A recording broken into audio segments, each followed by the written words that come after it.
భారత్పై 50% tariffs Trump మెడకు చుట్టుకుంటున్నాయి. దశాబ్దాల స్నేహాన్ని వైరంగా మార్చుతున్న ట్రంప్ తీరుపై అమెరికన్లే బగ్గుమంటున్నారు. తాజాగా యుద్ధం పుతిన్ది కాదు మోడీది అని వైట్ హౌస్ అడ్వైజర్ నవారో చేసిన వివాదాస్పద వ్యాఖ్యలపైన అమెరికన్లు అగ్గి మీద గుగ్గిలమవుతున్నారు.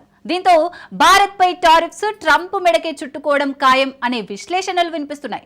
డెమోక్రాట్ల యాక్షన్ చూస్తుంటే ఆల్రెడీ ట్రంప్ అధికారాలకు కత్తెర వేసే వ్యూహాలకు పదును పెడుతున్నట్లు కనిపిస్తోంది. ఇంతకు భారత్తో వైరం నేపథ్యంలో అమెరికా రాజకీయాల్లో జరుగుతున్న ఊహించని మార్పులేంటి? మిడ్ టర్మ్ ఎలక్షన్స్ టార్గెట్ గా డెమోక్రాట్ల వ్యూహం మారుస్తున్నారా? Let's watch. ఇండియాపై టారిఫ్స్ ట్రంప్ మెడకు చుట్టుకోబోతున్నాయా?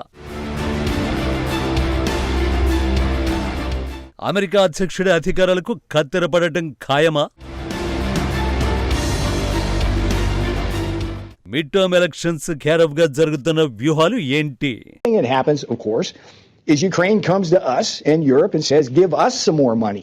So everybody in America loses because of what India is doing.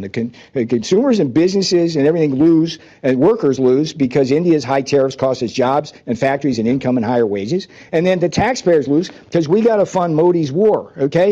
The road to peace runs at least partly right through New Delhi. I mean Modi's war. Because the road to peace runs in part through New Delhi. I mean, that's a lot of money. It's a lot of money. It's a lot of money. But there are some who say that we're losing leverage with China by eliminating the next. White House adviser Peter Navarro అర్థం పర్థం లేని మాటలు మనకే కాదు, majority అమెరికన్లకి ఆగ్రహం కలిగిస్తున్నాయి. ఎందుకంటే Russia Ukraine యుద్ధాన్ని మోడీ యుద్ధంగా అభివర్ణించాడు. ఇది ప్రెజెంటర్ను సైతం ఆశ్చర్యానికి గురిచేసింది.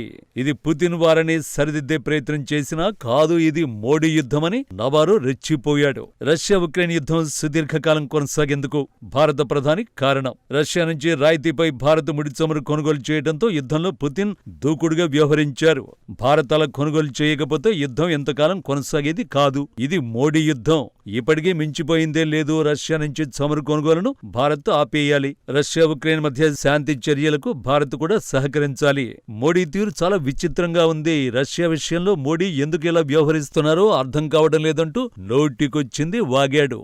ఒకవేళ రష్యా నుంచి భారత్ చమురు కొనుగోలును నిలిపేస్తే 25% సుంకాలను పునరుద్ధరిస్తారన్న ప్రశ్నకు ఇండియా ఆ దిశగా చర్యలు తీసుకున్న తర్వాతి రోజు నుంచే 25% సుంకాలు అమలు చేస్తామని స్పష్టం చేశాడు.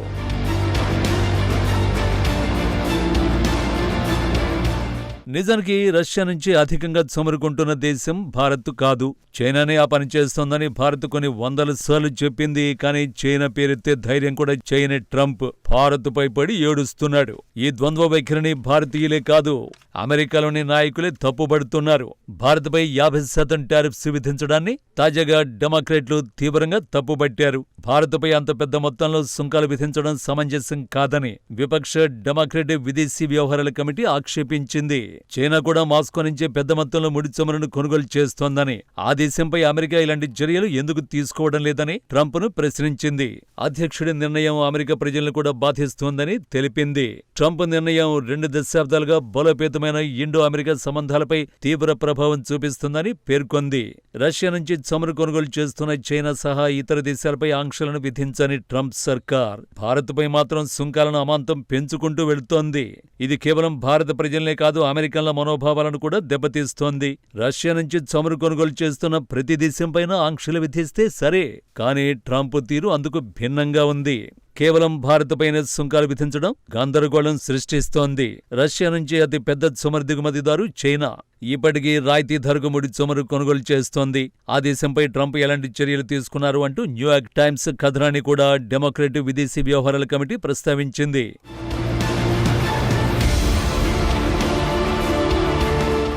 నిజానికి అమెరికాలోని పరిస్థితులు ఆల్రెడీ ట్రంప్కు వ్యతిరేకంగా మారుతున్నాయి. డాలర్ భారీగా పతనమవుతోంది. ట్రంప్ బాధ్యతలు చేపట్టిన 6 నెలలకే 1970ల తర్వాతి దారుణ స్థాయికి డాలర్ విలువ పడిపోయింది.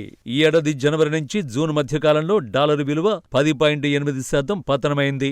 ఇది సరిపోదన్నట్టు కేంద్ర రాష్ట్ర ప్రభుత్వాల మధ్య వివాదాలు ముదురుతున్నాయి. ట్రంప్పై గవర్నర్లు విరుచుకుపడుతున్నారు.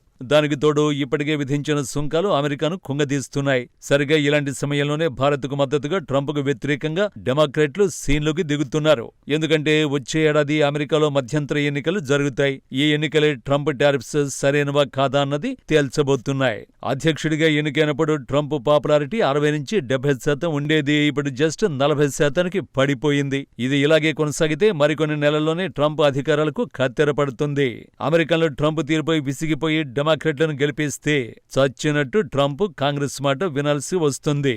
ఇప్పుడున్న పరిస్థితులను చూస్తే ట్రంప్ పార్టీ మిడ్ టర్మ్ ఎన్నికల్లో సీట్లు కోల్పోవడం ఖాయం. భారత్తో వైరం విషయంలో డెమోక్రాట్లు గేర్ మార్చడానికి ఇది కూడా ఓ కారణం.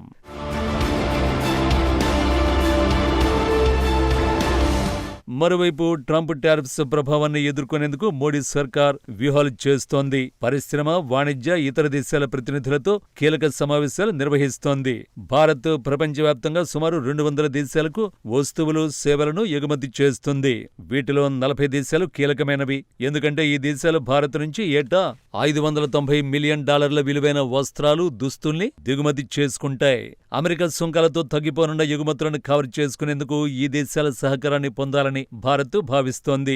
అధిక నాణ్యత, స్థిరమైన, వినూత్నమైన ఉత్పత్తుల నమ్మకమైన సరఫరాదారుగా భారత్ను చూపించి ఆయా దేశాల్లో అన్ని రకాల వస్తు, సేవలకు ఎగుమతి మార్కెట్లను తెరుచుకోవాలనే ప్రణాళికతో కేంద్ర సర్కారు ముందుకు సాగుతోంది.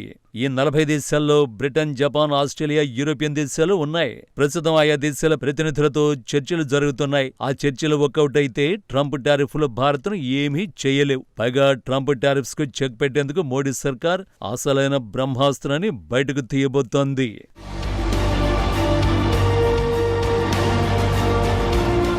140 కోట్ల మందికి పైగా జనాభాతో ప్రపంచంలోనే అతి పెద్ద వస్తు, సేవల మార్కెట్గా ఉండడం భారత్కు బ్రహ్మాస్త్రంలో మారబోతోంది. దేశంలో వస్తు, సేవల వినియోగాన్ని, కొనుగోలును పెంచితే చాలు మొత్తం పరిస్థితి ఆటోమేటిక్గా అదుపులోకి వచ్చేస్తుంది. అమెరికాకు ఎగుమతులు తగ్గడం వల్ల కలిగే ఆర్థిక నష్టం మన దేశంలోనే బ్యాలెన్స్ అవుతుంది. ఈ విషయం మోడీ సర్కార్కు బాగా తెలుసు. అందుకే దీపావళి కానుకగా వస్తు, సేవల పన్ను జీఎస్టీలో భారీ సంస్కరణలు చేయబోతోంది.